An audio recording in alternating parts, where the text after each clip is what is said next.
sudah memimpin kita di dalam doa. Nah, baik anak-anak ibu sekalian, sebelum kita masuk materi, saya mau cek kehadiran kita dulu hari ini. Kelas Mairi, hari ibu.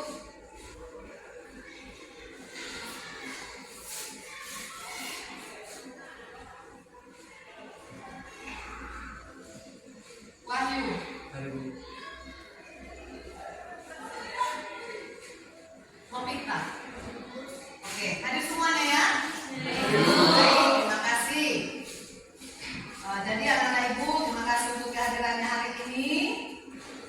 Sekarang ibu mau menyampaikan dulu apa judul materi kita hari ini.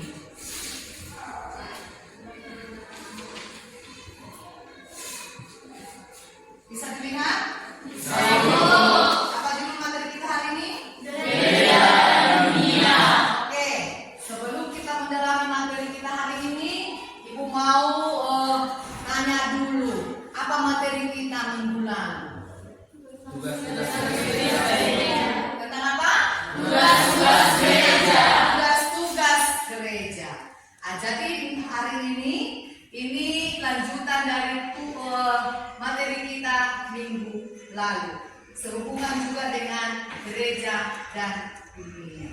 Untuk memasuki materi ini, supaya kita fokus, ibu mau bertanya dulu, apa yang kalian ketahui tentang gereja? Ya, silakan Jimmy. Saya akan menyampaikan tentang penjelasan dari Kamaru. Ya. Gereja sebagai rumah yang terdiri dari atap, seng, tiang, dan pintu. Dan gereja merupakan tempat untuk orang-orang beriman yang mau menyembah dan memuji Yesus Kristus. Dan gereja disebut sebagai organisasi internasional, itu gereja bergabung dalam suatu organisasi dunia. Iya, terima kasih. Sekarang apa itu dunia? Ya, silakan Esther. Dunia adalah tempat berlangsungnya kehidupan makhluk hidup, baik manusia, hewan, maupun tumbuhan. Iya, bagus. Ada yang menambahkan? Pas? Sekarang apa menurut pemahaman kita hubungan gereja dengan dunia? Silakan. Ya, Ricardo. Menurut saya hubungan gereja dan dunia ialah gereja dibuat sebagai fasilitator untuk mendamaikan dunia. Juga gereja dibuat untuk membantu masyarakat dunia dan menghadapi bencana dan lain-lainnya. Iya, terima kasih. Ada yang menambahkan?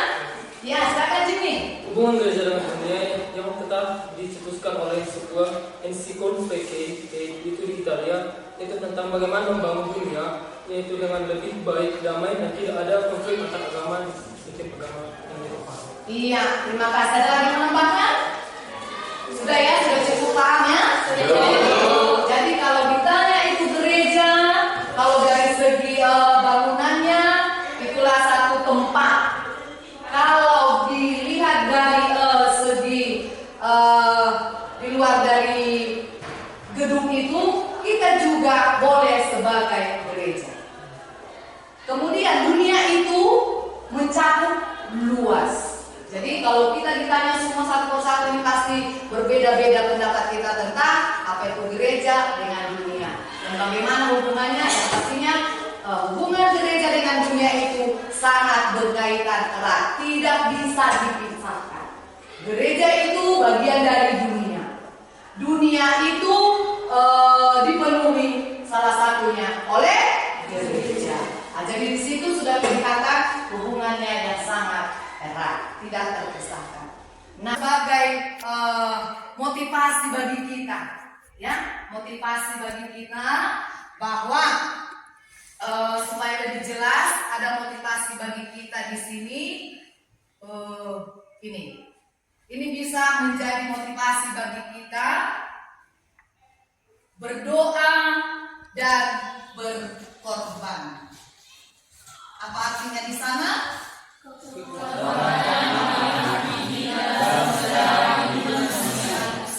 Oleh siapa itu? Santo Yohanes Paulus. Iya, Santo Yohanes Paulus kedua mengatakan berdoa dan berkorban. Berarti kita juga diajak supaya rajin berdoa.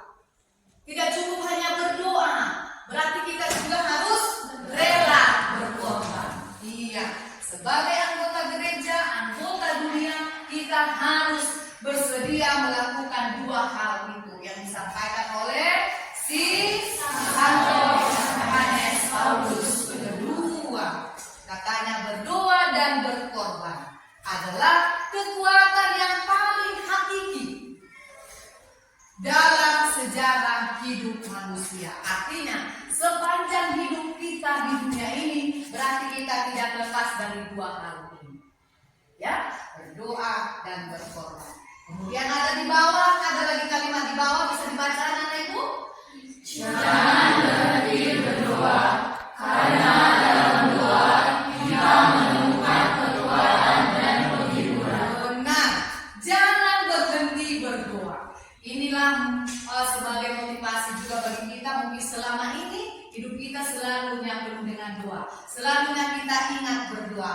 Tetapi melalui pelajaran hari ini kita diingatkan kembali supaya jangan pernah berhenti berdoa, karena dalam doa kita menemukan kekuatan dan penghiburan. Sampai di sini bisa diikuti anak ibu? Bisa. Oke. Nah, sekarang kita lihat apa yang menjadi tujuan dari pembelajaran kita hari ini.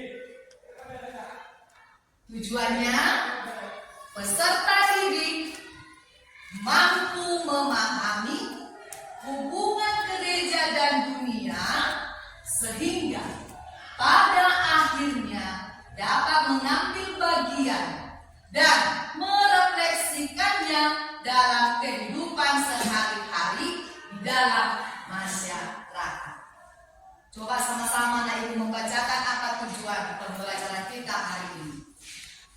Peserta didik mampu memahami hubungan gereja dan dunia sehingga pada akhirnya dapat mengambil bagian dan merefleksikannya dalam kehidupan sehari-hari di dalam masyarakat. Terima kasih. Semoga dengan ikut juga kita membacanya, langsung kita bisa mengingatnya, terlebih kita bisa melaksanakannya.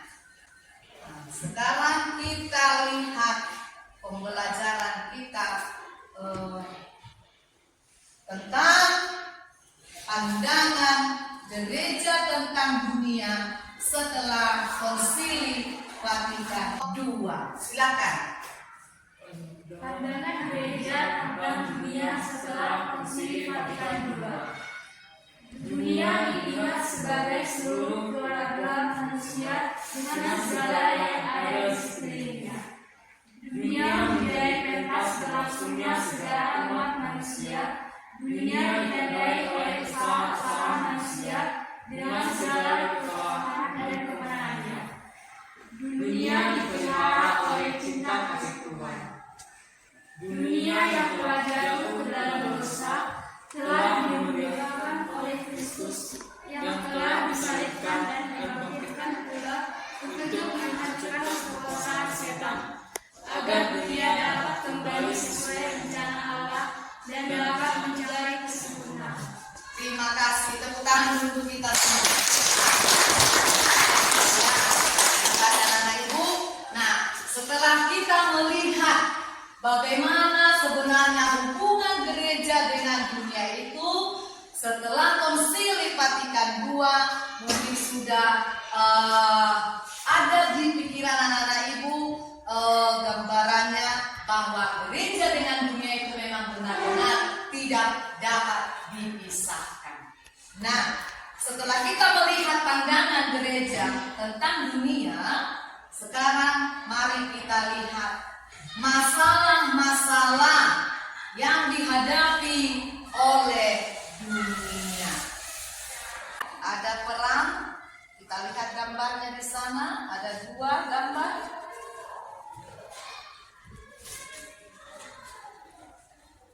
Masalah yang kedua tentang kemiskinan, ada juga menunjukkan beberapa gambar. Selanjutnya kita lihat masalah berikutnya tentang ketidakadilan sosial. Ada juga menunjukkan ketidakadilan sosial. Masalah selanjutnya tentang perusakan lingkungan. Ditunjukkan juga melalui gambar.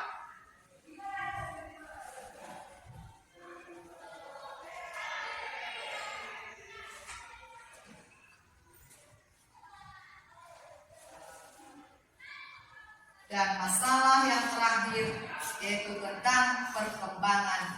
Iya, jadi ditambahkan lagi di sini bahwa hubungan antara gereja dan dunia itu sangat-sangat erat. Pertama, gereja itu dilihat sebagai pos konsilien, bahwa dirinya sebagai sakramen keselamatan yang membawa keselamatan bagi dunia. Gereja itu juga menjadi terang, menjadi garam, menjadi bagi dunia. Dunia, ini kebalikannya. Setelah gereja tadi kepada dunia, berbalas. Dunia menjadi tempat atau ladang gereja berbakti. Atau istilahnya dunia ini sekarang adalah tempat berdirinya gedung gereja, ya. Oke. Dan satu lagi, dunia tidak dijauhi lagi, melainkan didatangi dan ditawari keselamatan. Mengapa? Mungkin ini sebelum Konsili Vatikan kedua, bahwa dunia itu sangat dipandang negatif. Selanjutnya kita lihat ya, misi dan tugas gereja dalam dunia. Misi dan tugas gereja dalam dunia. Jadi semakin ditunjukkan lagi bahwa gereja itu dengan dunia benar-benar berhubungan baik, harus menjalin hubungan yang baik. Setelah tadi ditawari berbagai macam cara, sekarang pelaksanaannya apa yang menjadi tugas gereja dalam dunia. Jadi manusia itu memang harus dihargai martabatnya, karena dia selain manusia yang secitra dengan Allah, dia juga segambar dengan Allah, serupa dengan Allah. Jadi dengan secitra dengan segambar dan serupa, manusia ini memiliki martabat, dan martabat itu harus dihargai. Tidak boleh diganggu gugat oleh siapapun. Sampai di sini ada pertanyaan? Pas? Oke.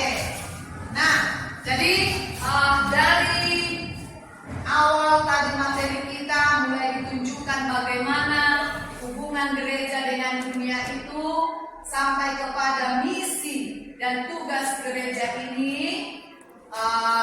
Kita diajak lebih mendalami lagi tentang persoalan-persoalan atau masalah-masalah yang dihadapi oleh dunia.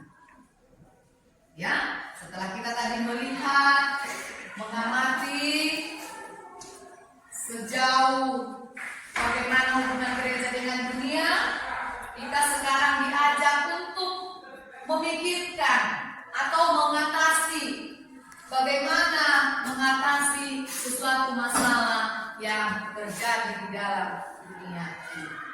Karena kita juga harus ikut berperan. Kita juga harus ikut mewujudkan tugas perutusan Kristus. Nah, sekarang dibagikan lembar kerja kelompok ini sudah Ibu buat di dalam beberapa pertanyaan yang perlu dibahas oleh kelompok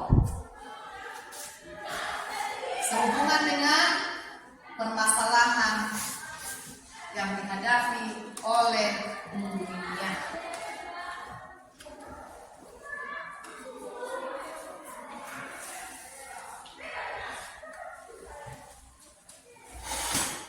Silakan anak-anak ibu untuk melihat dulu, membacanya, petunjuk pertanyaan di dalamnya, lalu kita tanggapilah.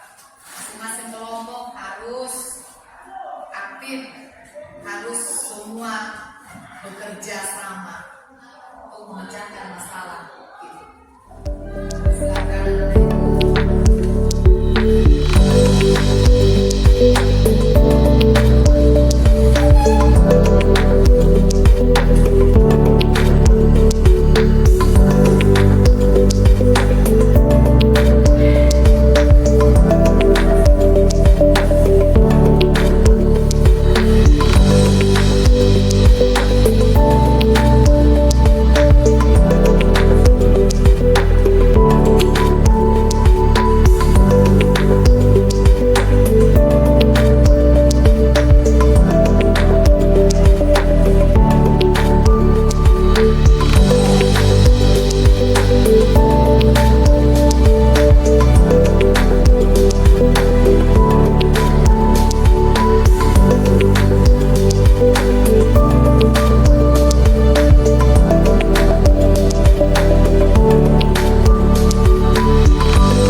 Kedua, rusaknya tatanan atau bangunan suatu wilayah.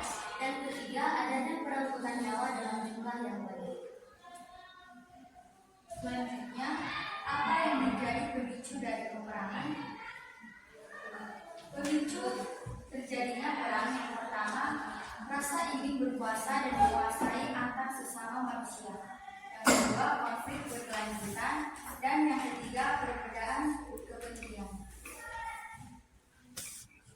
Adapun kesimpulan kami yaitu perang tidak pernah membawa keuntungan apapun bagi kedua belah pihak. Artinya, kedua belah pihak sama-sama rugi dalam segala hal, baik dalam jasmani maupun rohani. Perang juga terjadi karena manusia tidak lagi menyadari bahwa Tuhan menciptakan manusia untuk hidup bersama dalam kebersamaan, kedamaian, saling melengkapi dan menyempurnakan satu sama lain. Demikian hasil presentasi kami. Jika ada masukan atau pertanyaan-pertanyaan, kami persilakan.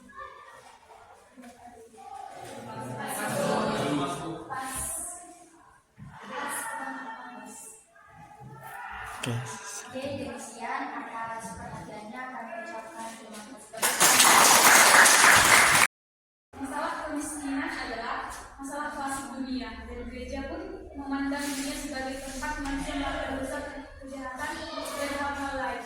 Lewat kemiskinan ini kita bisa melihat banyak masalah yang muncul, mulai dari kriminalitas, ketidakadilan, kelaparan, dan lain-lain.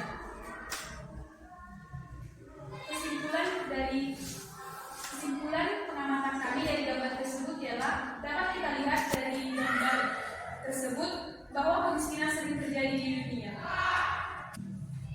tiga dampaknya bagi umat manusia.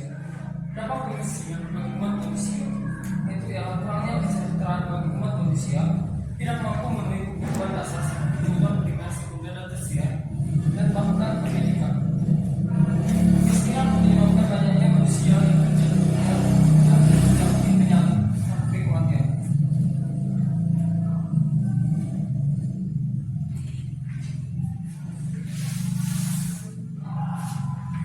Yang menjadi pemicu masalah kemiskinan yaitu terdapat dari dua faktor. Yang pertama faktor internal.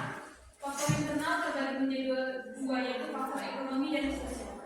Di faktor ekonomi, kurangnya pendapatan dalam memenuhi kebutuhan sangatlah rendah dikarenakan ketersediaan faktor produksi dan konsumsi sangat sedikit. Faktor sosial, kurangnya komunikasi antara umat manusia menyebabkan tidak adanya rasa saling membantu tolong menolong antar sesama. Sekian dari presentasi kami. Jika ada pendapat, saran ataupun pertanyaan, Silakan kelompok yang lain.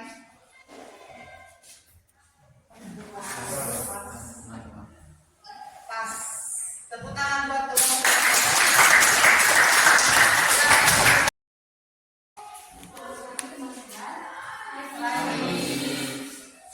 Kami dari kelompok 11 ingin mempresentasikan yaitu tentang masalah yang ada di dunia, yaitu tentang keadilan sosial. Kesimpulan dari pengamatan kami dari gambar tersebut, ini merupakan gambar dari ketidakadilan sosial yang ada di dunia. Yang kedua, bagaimana pandangan gereja terhadap masalah ketidakadilan sosial? Pandangan gereja terhadap masalah ketidakadilan sosial adalah gereja melibatkan diri untuk membantu menyelesaikan masalah yang dihadapi dunia. Hal yang dapat dilakukan adalah membantu bersama untuk menumbuhkan rasa kepedulian sosial. Seperti yang terdapat pada Injil Lukas 13 ayat 3, jualah segala milikmu dan berikanlah sedekah, buatlah bagimu pundi-pundi yang tidak dapat menjadi buah, suatu harta di surga yang tidak akan habis, yang tidak dapat didekati mencuri, dan yang tidak dapat dirusakkan dengan. Jadi, sebagai warga gereja, kita harus selalu membantu setiap orang yang membutuhkan bantuan kita. kesimpulannya, ketidakadilan sosial merupakan penyimpangan atau pelanggaran atas hak asasi manusia. Jadi, sebagai bagian dari dunia, kita harus ikut serta dalam menyelesaikan masalah ketidakadilan sosial. Sekian dari presentasi kami. Jika ada kritik, masukan, dan saran, kami persilakan. Silakan kelompok yang lain. Pas. Terima kasih kami ucapkan atas perhatian.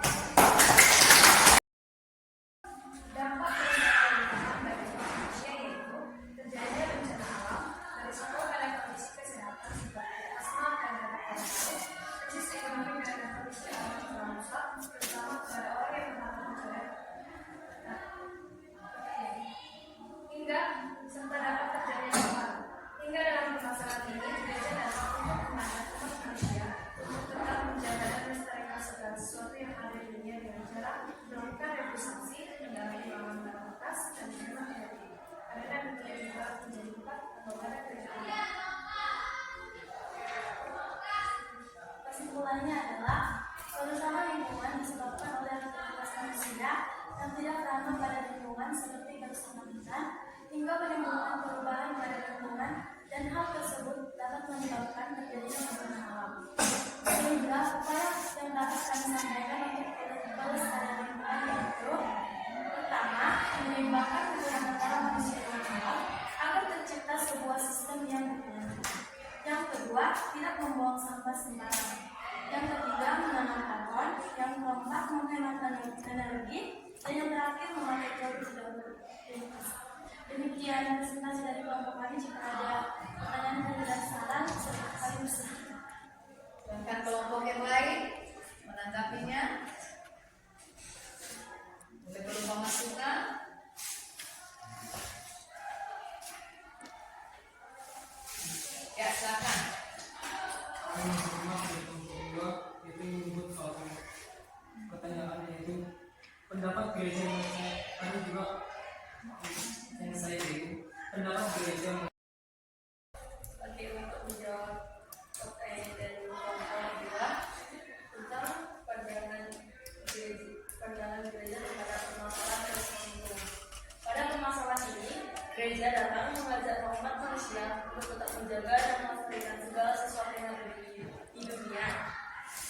dengan cara melakukan realisasi, pendaluran barang bekas, dan menghemat energi.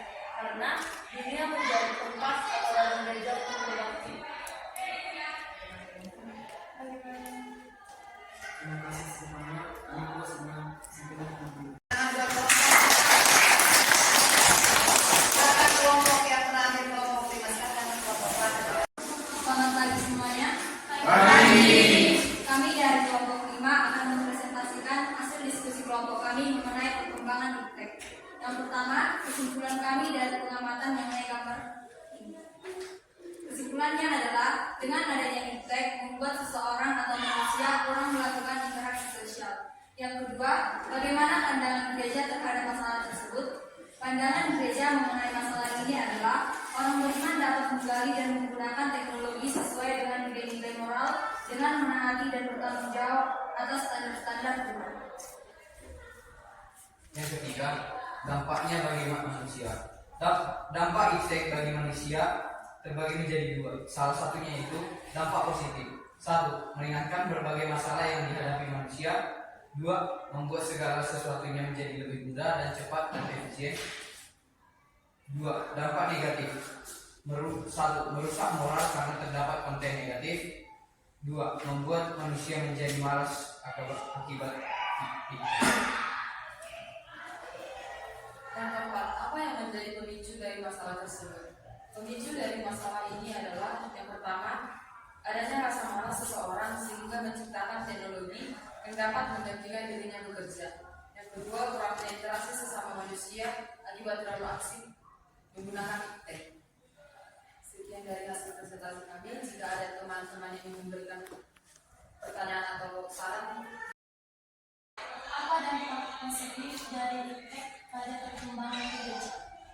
Dampak positif perkembangan iptek bagi gereja yang pertama, kita dapat melihat gambaran dalam melakukan ibadah dari gereja lain. Yang kedua, kita dapat melihat bagaimana cara kita bermazmur dan cara kita mengetahui ayat-ayat kita. yang ketiga, kita dapat menerima informasi dengan cepat melalui media sosial tentang gereja-gereja. Terima kasih atas perhatiannya. Oke, tepuk tangan.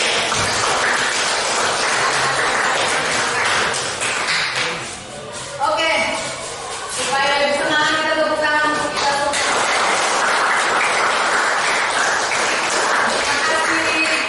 Terima kasih disampaikan kepada anak ibu yang aktif semua dalam mengerjakan tugas kelompoknya. Nah, dari semua hasil kelompok itu, supaya kita lebih mengingatnya, meskipun berbagai macam masalah, tapi bisa disimpulkan supaya kita lebih paham bagaimana menanggulangi setiap masalah yang datang ke dunia ini atau yang datang juga dalam kehidupan kita. Untuk kesimpulan ini boleh disampaikan oleh salah satu dari anak-anak kami. Silakan. Berdiri. Kesimpulan yang saya peroleh adalah kita sebagai manusia harus menaati perintah-perintah gereja. Gereja merupakan salah satu gedung bangunan atau tempat untuk beribadah. Namun dari semua itu kita tidak dapat lepas bahwa gereja adalah dari hati nurani kita. Dunia adalah tempat tinggal bagi makhluk hidup untuk melaksanakan kegiatannya sehari-hari. Jadi gereja tanpa dunia ibaratnya saling membutuhkan. Gereja itu adalah terang dan garam dan ragi bagi dunia, sedangkan dunia bagi gereja adalah tempat di mana gereja bisa berbakti.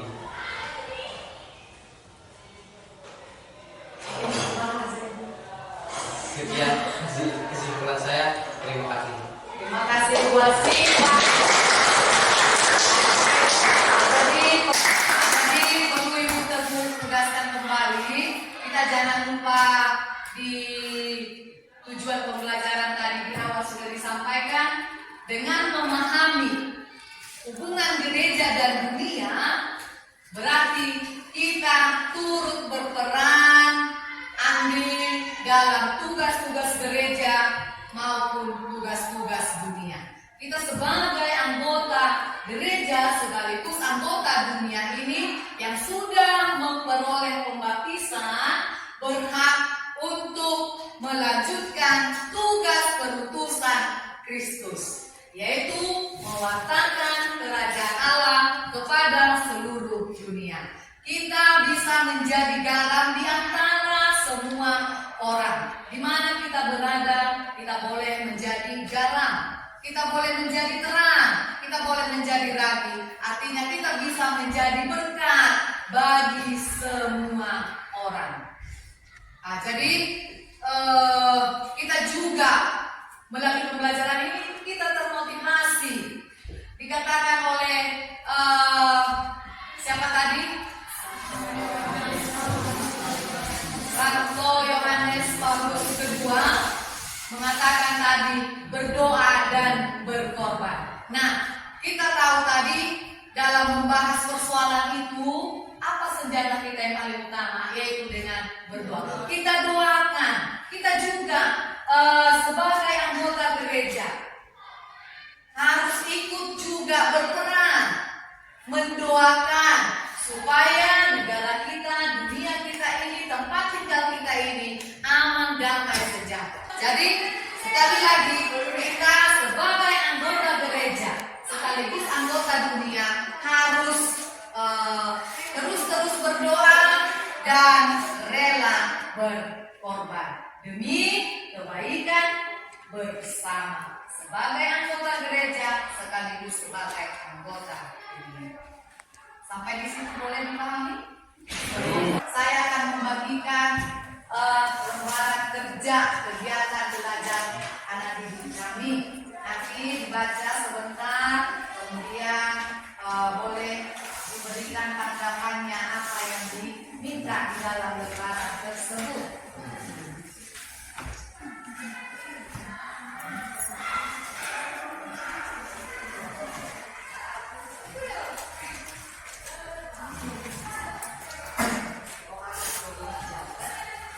Lembaran keduanya boleh dibuat ini.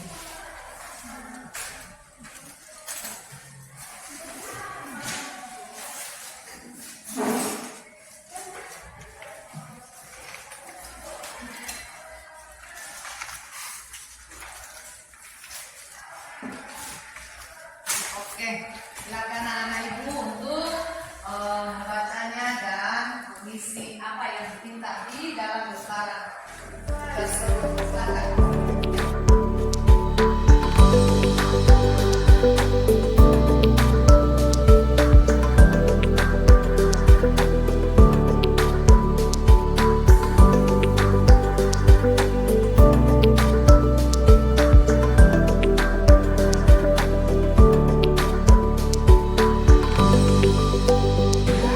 Baiklah anak ibu, biar saya kumpul kembali hasil tesnya.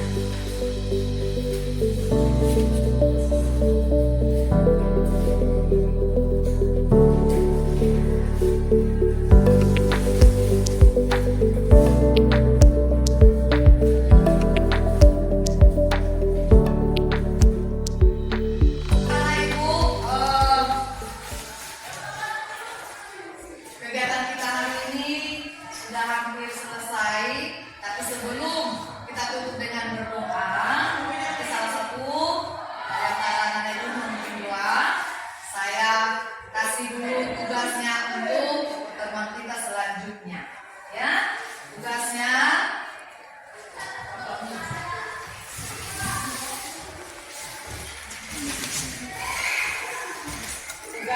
satu soal saja. Sebagai tugasnya di rumah,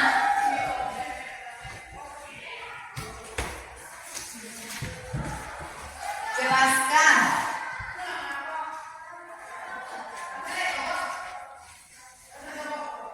pandangan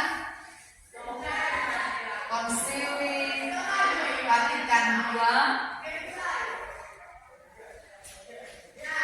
dalam Gaudium et Spes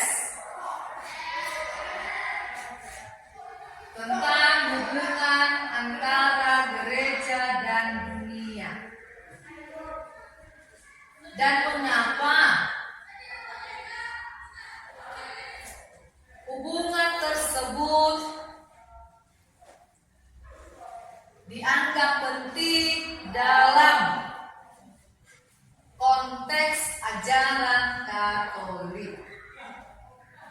Jelas pertanyaan anak? Jelas. Oke, terima kasih.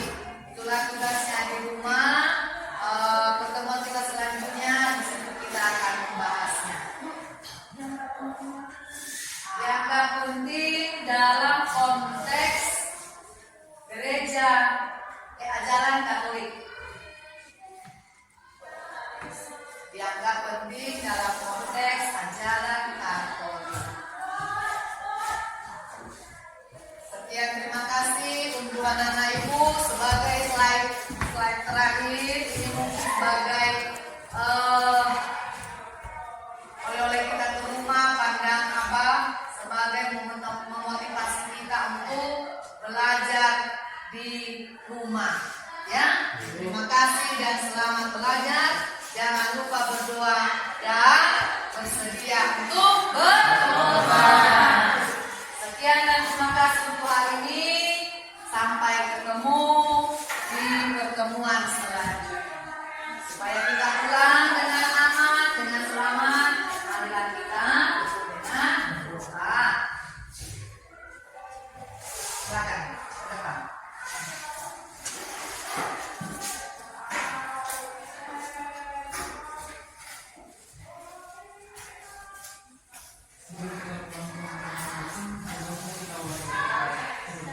Dalam nama Bapa dan Putra dan Roh Kudus. Amin.